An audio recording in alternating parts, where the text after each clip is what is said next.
You must be talking about that linchpin life.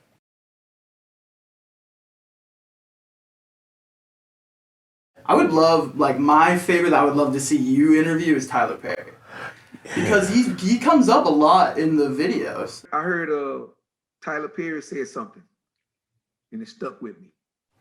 Well, true story about Tyler Perry. So I guess back in 1998, 1999, I was in radio. I was in Dallas, Texas. I was doing the afternoon show. You might want to record this if you're not. I am. Okay. 1999, I was doing the afternoon shift at a radio station. The name of that station was Heaven 97. At the time, it was owned by CBS Radio. I remember it because I was in Memphis and I did one of the craziest things I've ever done in my life. I was at a radio station doing very well at that time.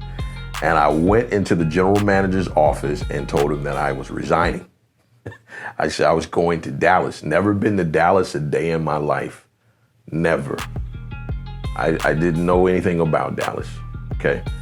Didn't have family there. There's really no reason for me to go. But I felt inspired, so I quit my job. I got in my car. It was on my birthday. My birthday's October the 7th. I spent my birthday at a place called Catfish Cabin. I don't even know if they're still open. This is in Memphis.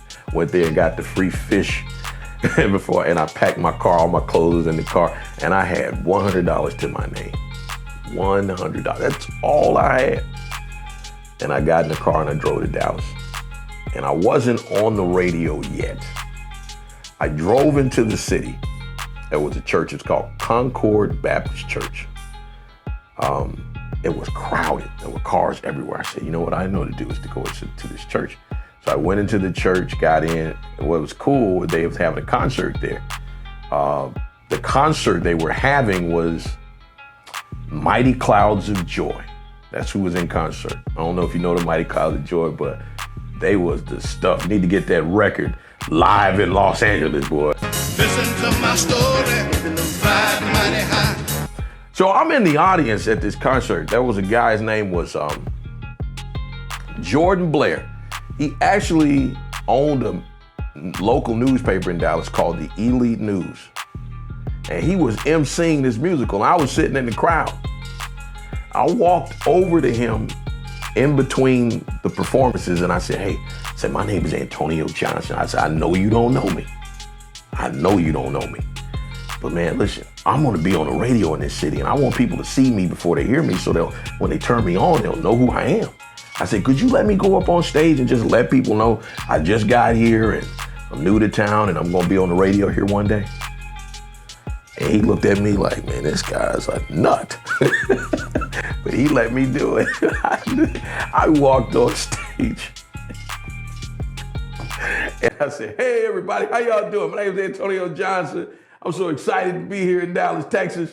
Now, when you're really not from a place, this is what everybody does. They always mess up. They call the city wrong where they're in. Everything was Dallas, right? I was actually in a part of Dallas called Oak Cliff. Now, that matters. I don't know if you ever heard the song. Oak Cliff, that's my hood. Yeah, Oak Cliff, yeah, that's my hood. Yeah, put it in his face. But I said, hey, I'm gonna be on the radio here. I know y'all don't, know who I am, but you're gonna hear me on the radio here. And I just want you guys to know me. I'm here to be with you guys. I'm excited and all that. And I got off stage, and that was what happened. So here's what's so funny about it. I got off stage. There were a group of women. They came over to me, and they go, hey, it's nice to meet you. Nice to meet you. Da da da. And they really befriended me. So they said, why don't we go out to IHOP afterwards and eat? They were just trying to be friends. So I said, cool. So we go to the IHOP, which happened to be like literally across the street at the time from that church. And they ordered their meal, right? I'm so ashamed of this. I really am. They ordered their meal. I ordered mine. And the meal came up to something like $60-something. Remember, all I had was $100. I paid for the meal of everyone. They didn't know this. They had no idea I was on my last. And I just remember, I was like, oh, Lord, what am I going to do now? I just spent all my money. And that's my story. But Ended up being on the radio long term. Actually met Tyler Perry, interviewed Tyler Perry on the radio show that I ended up on. The station was Heaven 97, KHVN, CBS Radio. And Tyler Perry, this is before he made it big. He's a billionaire now. But before he was big and he was doing the play, it was called No, I've Been Changed.